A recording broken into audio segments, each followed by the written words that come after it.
Look at me reading. I don't read. So I'm proud of myself for reading. This is like the first book I've read in like 2 years. Don't look at me.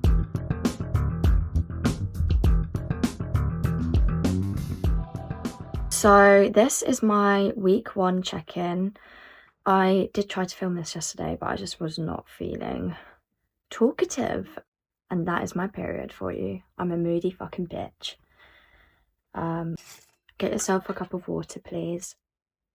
When I tried to film this yesterday, an hour and a half, because I just could not stop yapping. And there is no way I'm going to try and sit through an hour and a half worth of footage listening to it all. Do you understand how long that's going to take me? It takes me about 3 hours to edit one YouTube video. I lose my mind. This week initiates your creative recovery. You may feel both giddy and defiant, hopeful and skeptical. The readings, tasks and exercises aim at allowing you to establish a sense of safety, which will enable you to explore your creativity with less fear. Obsessed.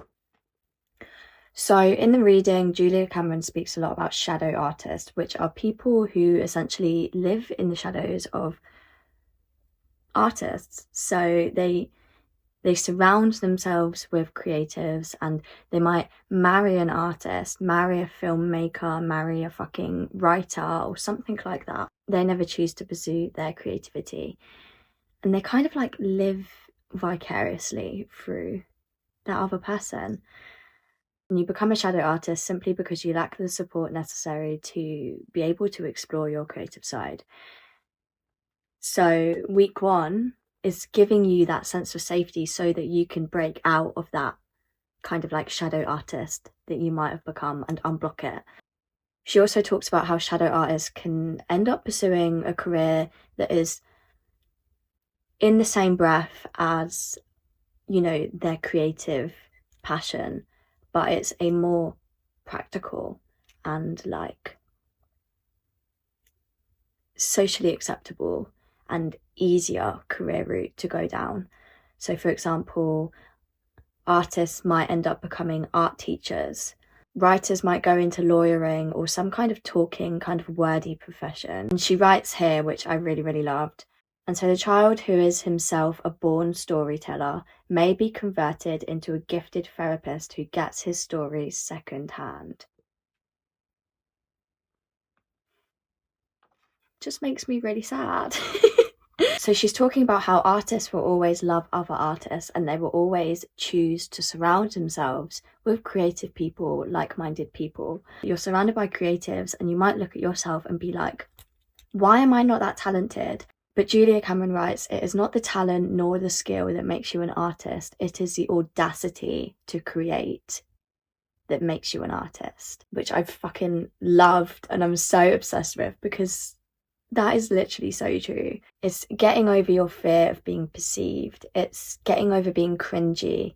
You need to get over your fear of creating in order to create, because otherwise you're never ever gonna create the kind of art that you want to put into the world. So it is nurturing that makes an artist an artist. It is a support circle. It is a sense of safety. As I spoke about in my first video, everybody is an artist. I really stand by that. Everybody is creative. It's just some people are blocked in that. And this is what week 1 is about, is recovering that sense of safety so that you can unblock and then start figuring out what the fuck you want to do. So in order to build that audacity, you need to protect your inner child, because that's what your artist is. Your artist is an inner child. You need to protect your inner child. You need to be there for her. Remember that in order to recover as an artist, you must be willing to be a bad artist. She talks a lot about how when we're blocked, it's usually just because we feel safer that way. And I always take the belief that the comfort zone is the most like boring and destructive place to be, because you're not learning anything when you're comfortable. Growth is meant to hurt a bit. Growth is growth. Growth is progression. And fuck me if I ever end up in a place where I feel too comfortable. No. I think that's why I'm kind of wanting to do this journey, is because I feel like I've been too comfortable for a bit too long now. I've been living in my comfort zone, and all of my work, I just feel like I'm using the same techniques, I'm doing the same fucking thing all the time. And to you guys, you may not think so, but I feel like I am. I feel like I'm not like... I think I reached a point where I just felt like I wasn't progressing to the point where I wanted to be progressing with my art. I want my art to always teach me something, and there was a period of time where it kind of wasn't. So I don't like being comfortable. I don't like being uncomfortable. I will choose discomfort over comfort any day, because out of discomfort comes growth and progression. And that's what we want, right? So in order to grow and feel comfortable and build that audacity, you need to be able to figure out what your core negative beliefs are, your limiting beliefs, the things that are holding you back in life, and you want to break them apart. You want to break them the fuck apart. Get rid of them. Gone. Bye. And if you don't approach your limiting beliefs, then they're never going to be unblocked. If internalized negativity is the enemy within, what follows is some very effective weaponry. I love it. I love that. So you're going to start writing down your affirmations, and as you do, you notice your sensor will pop up. Your head is going to be mean to you.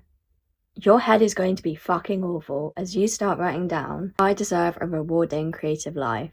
There's going to be your inner critic at the back of your mind saying, who the fuck do you think you are? Write that down. That's called a blurt, and we need to get rid of those. The blurts are your key to freedom, essentially. So that was basically everything that was covered in the reading. Look at me reading. I don't read. You know, I picked a fucking reading-based university degree, and I didn't do a single bit of reading. For my whole degree, I literally did the absolute bare minimum, and I still passed. I don't know how I did it. Okay, so I'm going to answer the check-in questions. I thought that I would write them down, but I thought actually I'll just talk through them because I don't want to write. I ain't got time for that. I'm better at talking. How many days this week did you do your morning pages? I did them every fucking day. Every day. Because I noticed the first day I did it, I felt so much better, and this is something I'm going to implement into my life, hopefully long term.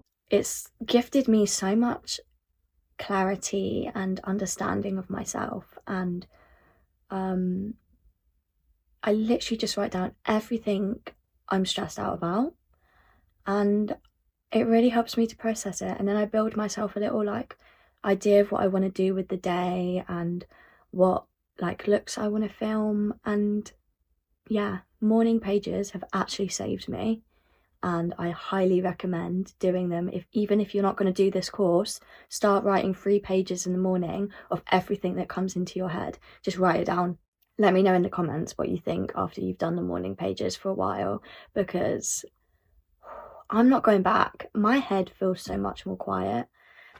Did you do your artist date this week? I did. I did leave it very last minute because I couldn't be bothered, and then I came onto my period, so I just wanted to cocoon and bed rot, like. But I made myself a vision board for my laptop, for my phone wallpaper, just a vision board of what I want this month to look like. And I'm not going to show it to you because I'm that kind of person who I'd rather show you my results. So who knows, maybe by the end of this month, because I'll still be doing the Artist Way at the end of this month, I'll show you my vision board, and we'll see how many things came true. Were there any other issues this week that you consider significant for your recovery? Describe them. Oh, I don't know. I realised I have a lot of like guilt. I have a lot of guilt for prioritising myself, and I feel guilty when I have to restock the fish pond, metaphorically. I feel guilty when I have to take some time to recharge so that I can continue showing up. as passionately creative as I can. I feel like when I'm not filming and I'm not working, I feel lazy, even though I work really fucking hard. So that's something I need to try and break apart and destroy and hit it with a hammer until it doesn't exist anymore, because this is not a sustainable mindset to have long term. The homework this week. So I had to do some time traveling and list 3 creative monsters of my past. That is such a heavy word. I mean, considering who I listed, I actually know that word is too easy. I also had to, write out a horror story of one of those creative enemies and then counter it with 3 creative champions of my past and write a gratitude kind of letter to one of them. So let's get into it. Oh, I don't like this because I have to be vulnerable. Did not want to get this vulnerable on the internet, but this is part of my healing, and I said from the get-go that I was going to be brutally honest. So, right, so my first monster. Oh, it's my dad. He used to always say that he basically viewed creative jobs as hobbies, because my mum had a creative job. She used to be a small business owner making jewelry on eBay, and he fucking was brutal. That's not a job, it's a hobby. Bitch, my mum is a girl boss. What are you talking about? So it's just all those little sly, microaggressions and remarks that my dad would say that really, I would internalize. And I realize, because sometimes I feel like I don't take my career seriously. Like, I joke to my friends and say I'm fun employed. It is a funny joke, but part of that I feel like is true. Sometimes I do feel like I don't have a proper job. But why is it not a proper job? What, because it's a creative job and I work for myself and I choose my hours? It doesn't. And I remember when I was in year 7, so I was probably 12 or 13, I had just done my first ever science exam, and it was a mock exam, and I got a D, and I told him about it, and he was like, a D? Is that all? That's not good enough. Bitch, I was 13 years old and I'd never done a science exam in my life. I was proud of that. My mum was proud of that. My dad was not. So I kind of took that and ran with it and kind of thought, okay, I need to work really fucking hard. I think when you grow up with parents who work really, really hard and end up becoming a bit work orientated and workaholics, it's very, very easy to get swept into that kind of routine too, because I have become a bit of a workaholic since being an influencer. I think it's also just totally valid because I've finally got a career that I actually am happy with, a career I've always fucking wanted. So of course I'm going to work really hard to grow it and keep pursuing it. But deep down, I know that if I stop working, I'm going to feel really guilty for that. And I'm going to feel like I'm going to get forgotten about, especially because it's algorithm based too. Yeah. My second monster is my ex. My toxic ex. I'm just going to write down what I wrote. He supported my creativity, but I never felt I could shine. He was the artist in the relationship. He deemed his writing as the most vital thing in his life.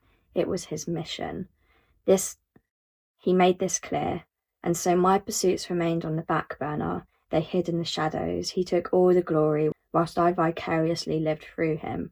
He didn't let me shine. Perhaps he was scared of how bright I'd shine, or perhaps I would outshine him. He wanted to be the best artist, so I made myself and my art smaller for him. And now that he's gone, I'm a fucking supernova. Yeah, good riddance to that. Yeah, I guess I kind of became a bit of a shadow artist when I was in that relationship. But we're not doing that anymore. I'm no longer going to make myself smaller for a man ever again. But as I was writing those down, I realised there is one monster. Oh. As I was writing all of that down, I realised I too was a monster. So I am monster number 3.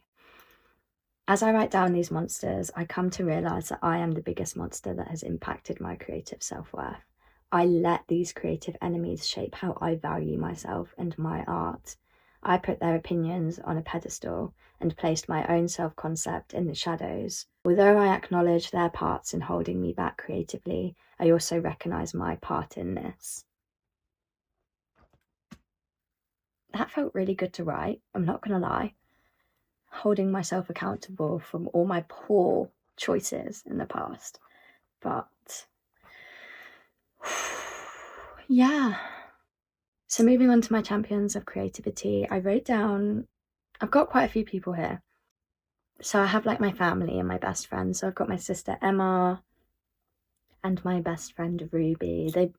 They're fucking darlings, they're angels. They support everything I do. My sister, whenever I'm like stuck with how to conceptualize an idea, she will help me because she has like she did art at school, so she's got a better understanding of like color theory than maybe I do. So she sometimes helps me just to like visualize and figure out what I'm going to do with some looks, and she also helps me pick the music sometimes. My mum always comes to me with like any kind of ideas I should do, and she also like guesses what the makeup look is meant to be. Yeah, it's just really, really nice to have that support, because you should always surround yourself with people who support your art, because it helps to build you up into a better creator, I suppose. I also have my manager slash agent, Tash. One of the most important champions on this list, Tash is like my own personal cheerleader. She supports every avenue of my creativity, and I just know there isn't a single aspect of my work or creativity that she would ever fault. But the thing that makes her my biggest champion is not her support towards my work, but her support towards me as a human being. She's a champion because her sole focus is my happiness. When everything gets too much, she validates me and pushes me to rest. I couldn't ask for a better agent. She sees me, she understands me, and I adore her endlessly for that. She makes me feel so valid and so safe. She reminds me of how proud I should be of myself, and reminds me to always take care of myself before getting into a work mindset. She recognises the ups and downs of my career, and she understands the creative process. I fucking love this woman. I was talking to one of my influencer friends a couple weeks ago about like my experience getting signed and her experience getting signed, and she was talking to me about how her agent always pushes her to post to bring in more brand deals and more money. And I was like, I can't relate. My agent tells me to take fucking time off because I work too hard. Like, and it just made me really, really appreciative of, you know, my manager Tash and being signed to P1M, because I honestly couldn't ask for a better fucking agent and agency to be with. Like, Tash doesn't view me as like a commodity. Do you know what I mean? Like, I'm not, if I'm getting stressed out with work, I voice my stresses to her, and she kind of takes the approach of, okay, how can I show up for you right now? It's a fucking dream. I don't think I think I would have gone insane by this point if I didn't have Tash. I fucking would have lost my mind. I probably would have just given up being an influencer and gone back to bartending, because I probably would have got too overwhelmed and I wouldn't have anybody to talk to about it who understands, because Tash understands, because she's, you know, a creator herself. It's just, I honestly am... I get emotional when I think about it, because I am so beyond grateful and I just feel so lucky. Like, I feel like the luckiest girl in the world. But having that support is so important, so that you can break out of the shadows and unblock your creativity. You need personal cheerleaders in your life. Okay, so the next assignment was a really, really fun one, and this one really just brought out my inner child. If you had five other lives to lead, what would you do in them? This is so fun. So I wrote down 6, but I don't really know if the first one counts, because it's something that I want to pursue in this lifetime, and that's modelling. High fashion, editorial, runways, for specifically like Vivienne Westwood. So I don't think I can really count that, but like, still. I'd also love to be a writer. Just the idea of being in a really cute, cozy, secluded cabin, like just on the outskirts of the woods, next to a huge body of water, and just typing away on a typewriter with a fucking espresso. Oh my god, like, that sounds like a dream. I don't know what kind of books I'd write. I'm thinking from the perspective of this lifetime, which, if it was this lifetime, I'd probably go for more like self-help / philosophy. There's a whole nother life. Who knows what I'd write about? I'd probably write sci-fi. I don't know. I'd probably be like, in that universe, I'd probably create my own fucking fantasy world. Like, do my own rendition of the Twilight Saga, like, I don't know. Another one that I wrote down is an actress, and I'm talking like a hardcore, like A-lister, like fucking super talented actress, not like an actress in a Christmas Hallmark movie. Like, I want to be going to the Oscars, I want to be getting all the awards, I want Tonys, you know. I would have been acting since like fucking 13 years old. I'd be a child prodigy. That would be so fun. I think I wish I got into acting younger, because I feel like it's too late now.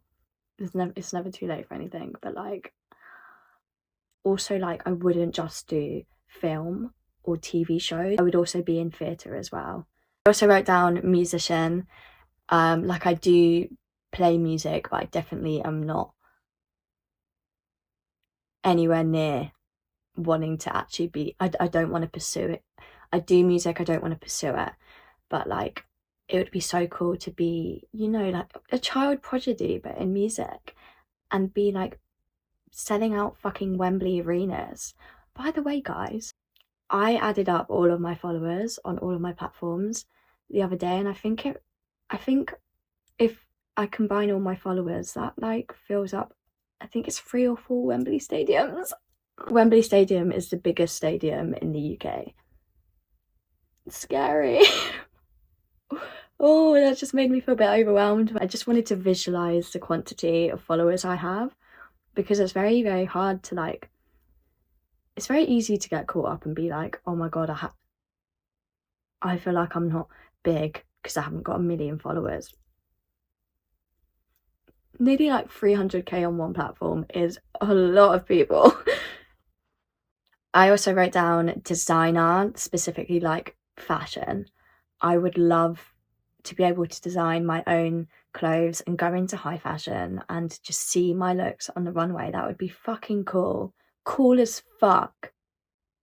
Stop it, because now I just want to pursue all of these things right now. And the last one I wrote down, which I thought was... It's completely different. All of the other ones still kind of, you know, they're in pursuit of fame. What can I say? I've always wanted to be famous. It touches on my Sagittarius nature. I'm a Sagittarius ×2, sun and moon. I would love to get into travel journalism. It's something that I did consider pursuing when I left school. You literally get paid to travel and write reviews and articles for travel magazines. You're kidding me. And in the same breath, I wrote down food blogger. Just the idea of getting paid to embrace culture and travel sounds like a fucking dream to me. That would be amazing. That was my weekly check-in. Yeah, I'm feeling super fucking positive.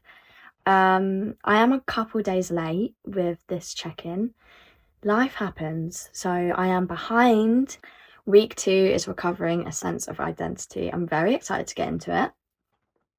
But yeah, I'm gonna go and have some dinner, take my makeup off. I will see you in the next week. I am hoping I can fit in normal YouTube content in between, but I don't want to make promises because I do really struggle to post on this platform. It's so hard to, you know, keep consistent with short form content, but also keep consistent with long form too. But I'm a girl boss and I will work my magic and I will make it happen, because obviously I understand that people will want to watch my long form content, but they may not want to watch all of my Artist Way content, so I need something in between. But these videos are not pointless. I'm literally just grabbing anything that's on my floor right now. I've just got all my makeup. These videos are not pointless because you will still learn things about me. I am bearing my soul in this series. My heart, I'm ripping it out of my chest and I'm putting it right here, and you can look at it and you can see exactly who I am as a person, because I'm gonna be. This series is a huge insight into my mind and my soul. That's what I'm trying to say. Okay, I'm gonna love you and leave you. Go grab yourself a big glass of water, make sure you're eating well, and I'll see you in the next video. I love you all. Somebody asked in one of my comment sections, why are my hands always red? And I honestly can't tell you. I think it's a mixture of hair dye and autoimmune disease. Who knows?